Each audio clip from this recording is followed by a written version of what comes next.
Ulat panahon naman po tayo dito sa Pilipinas, mas maaliwalas na panahon ang inaasahan sa malaking bahagi ng bansa bukas. Sa ngayon kasi ang hangin amihan na lang ang weather system na umiiral sa bansa. Ayon po sa Pag-asa, nakakapekto raw yan sa Hilagang Luzon.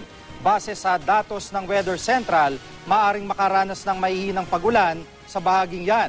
Maaari namang magkaroon ng kalat-kalat na pagulan sa iba pang bahagi ng bansa.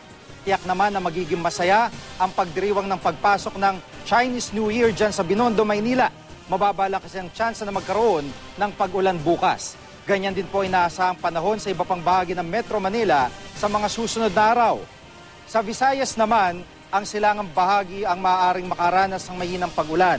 Kalat-kalat na mahinang ulan naman ang inaasahan sa Mindanao. Inaasahan din na magiging mataas ang alon sa northern at western seaboard ng Northern Luzon. Base sa datos sa Weather Central, posibleng umabot ng mahigit sa 2 metro ang taas ng alon sa mga nabanggit na bahagi.